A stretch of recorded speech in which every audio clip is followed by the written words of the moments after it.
Building your own web design business is challenging and unpredictable. And when business is slow, that's when you'll hit your lowest point. Your thought process probably looks a little something like this. I'll let you decide what stage you're currently at, but I'm willing to bet it rhymes with Bark Knight of the Bowl. The reality is, every business has slow periods. It's not unique to the web design industry. It's at these low points where your true perseverance and determination has an opportunity to shine. At this point, you have two options. 1, quit and go home, or 2, make the most of your spare time to further your web design business. The choice is yours. If you choose option 2, I've got some ideas for you. In fact, I have 16 of them. Let's break these down into 3 categories: improve, create, and learn. First, improve. When business is slow, you've got a wide array of opportunities for personal and professional growth. Whether it be technical skills, people skills, communicating with clients, or refining your customer experience, there is always something that can be improved. If you're struggling to come up with some ideas, here's 6 ways you can improve right now. 1. Update your website's design. Your website always has room for improvement. I've been in business for nearly 5 years, and my website has gone through multiple massive transformations, along with countless refinements and iterations. Just recently, while I had a slower week than usual, I decided to get a new animated video made to replace the one I had used for over 3 years. It was overdue. The new video does a better job at presenting what RapidWebLaunch's core values are, especially considering how much my business has evolved over the years. It's also a much higher quality animation. I've watched it dozens of times myself. You should be reviewing your business's website every couple of months at a minimum. As you inspect it with a fine-tooth comb, you are guaranteed to find some room for improvement in the visual design. 2. Refine your sales copy. Your website is your sales pitch to the world. As such, your messaging needs to be on point. It is astonishing to me how few web designers seem to recognize this. I know you offer responsive web design. Everyone does. I don't care that you say you do high quality work. Everyone says they do. Oh yeah, you offer beautiful WordPress website design at an affordable price? That's nice. Tell me why I should choose you. Get me thinking. Make me laugh. Show me who you are. Inspire confidence. Force me to remember you. That is what fantastic sales copy does. It gets you to stand out in your visitor's mind when they've already visited dozens of other web designers.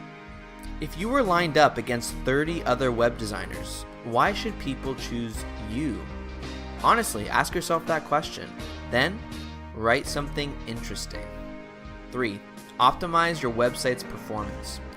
User experience is the most crucial aspect of SEO. Sure, backlinks are great and all, but they are now a much smaller piece of the puzzle. Google wants to serve their users only the highest of high quality content. And that means if your site is taking longer than a few seconds to load, you're in big trouble. There are many simple strategies to optimizing the performance of your website. I'm willing to bet you're not using most of them. This is also something that needs to be reviewed regularly, as web design performance standards are constantly evolving. In addition, things can change on your website without you even being aware of it, especially if you've got automatic updates enabled for your plugins. Use sites like GTmetrix to consistently stay on top of your website's performance. If you find something off, even just a tad, fix it. 4. Tweak your customer experience. From the moment your visitors first land on your website to the second they become your customer experience needs to be stellar. The good news is, the bar is incredibly low in the web design industry. To stand out from the pack, it often doesn't take much more than giving it some serious thought and putting some elbow grease into it. Here's how you do it. Think of the entire journey your customer takes as they go from never heard of him to take my money. Write down each step on a piece of paper. Then, take that journey yourself. Identify any weak points or room for improvement. Make the necessary changes and refinements. Then, retake the journey and ensure it's genuinely interesting. Don't overlook even the smallest of customer touchpoints. For example, I get a ton of positive feedback from this simple message that pops up when visitors submit a request for quote. Like I said, a little bit of elbow grease and you'll be well on your way to a vastly improved customer experience. 5. Check in with your current clients. Do you know how much more it costs to acquire a new client than to retain a current client? The answer is much, much more. Don't neglect your current customers in the desperate hunt for growth and expansion. Check in with the customers you've already built a website for, and ideally are web hosting customers of yours. Find out how their business is doing and what their current problems are. Then see if you can offer help in any way. Remember, when it comes to web design, your client's success is your success. If their business fails and they have to take their website down, you lose a client. That may sound selfish to you, but I think it's the exact opposite. You both stand to gain from each other's success. That's a great foundation to build a long-term relationship upon. 6. Sharpen your web design skills. You know that one aspect of web design you always wish you were a bit better at? It's time to learn how to do it. Business downtime is the perfect opportunity to devote time to improving your web design skills. User experience, performance optimization, SEO, HTML, CSS, plugins, copywriting, graphic design, psychology, yes, that's hugely applicable to web design, sales, content marketing. The list of technical skills is endless. But let's not forget about the even more important human skills. Things like emotional intelligence, empathy, communication, perseverance, and time management. Those skills will get you much further in business than all the techie stuff. If you can't find any skills or abilities with glaring holes in them, then you simply aren't looking hard enough. Second option, create. I've heard it all before. I want to build a web design business that allows me to craft my ideal lifestyle and live the life of a digital nomad, but I don't know how to get started and get clients. I know how. You need to create something. Blog posts, videos, podcasts, something. Oh yeah, I don't really have time to do that. Is there another way I can do it but faster? Sure. Do you have thousands of dollars to spend on ads? No. Then no. This might sound like an oversimplification. It's not. If you really want to build a successful web design business in this day and age, creating high quality content regularly is the best way to draw in leads. But this takes time and commitment, which is why so few choose to do it. If you're one of those few, here's a few ideas for you. 1. Write a blog post. Just start typing. That's always the hardest part.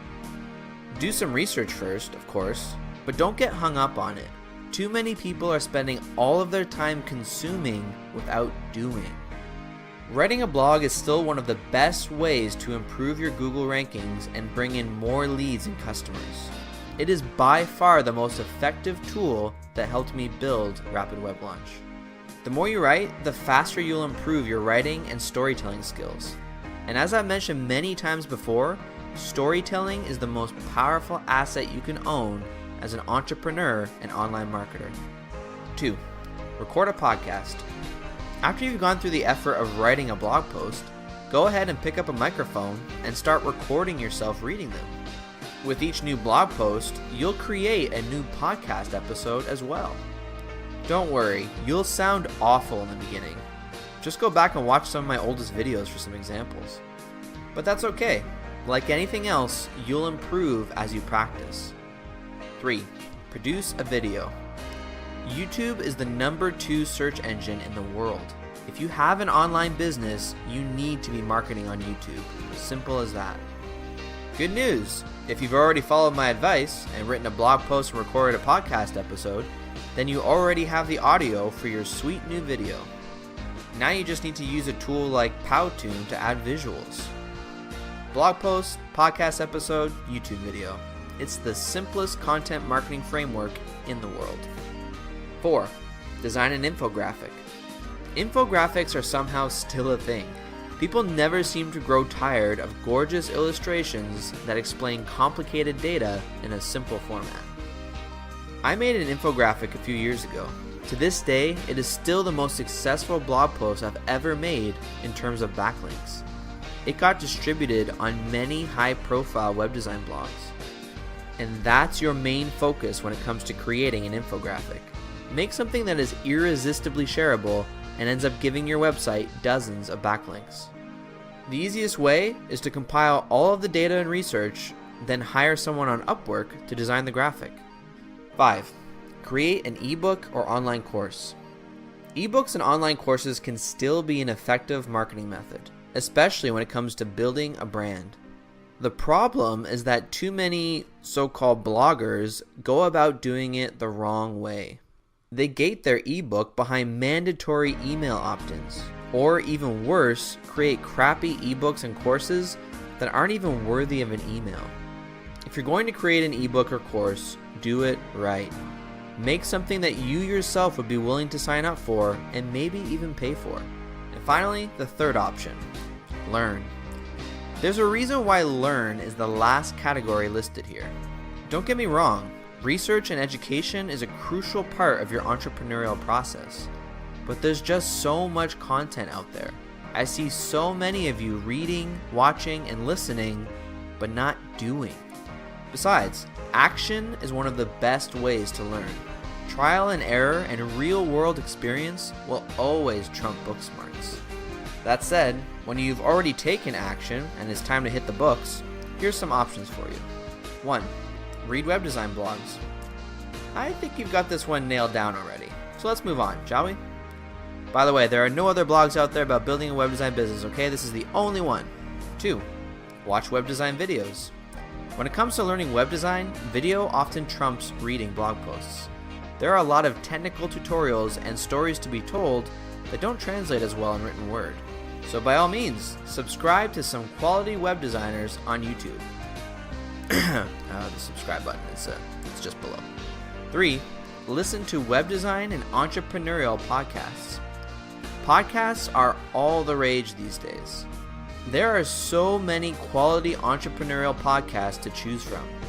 Web design? Not so much, just a handful. But it's growing. 4. Read entrepreneurial books. Books, on the other hand, offer anything and everything. You can find a book written about any topic in the history of mankind. While I personally prefer to read and watch content about web design online, I do enjoy reading a wide variety of business, creativity, and nonfiction books. And 5. Talk to fellow web designers. Ah yes, nothing beats old-fashioned networking. Rather than overreaching and shotgunning your network strategy all over the place, try narrowing down your niche. Find out where other web designers like to hang out and discuss topics around building a successful web design business. Facebook groups, LinkedIn groups, Slack groups, and forums can all be extremely useful. Getting tips, advice, and motivation from people who have been in your shoes and share the same goals and values is priceless. But what if there was an entire social network built specifically for web designers? What? No way, as if that's impossible. It's true, I built it myself. Don't forget to sign up.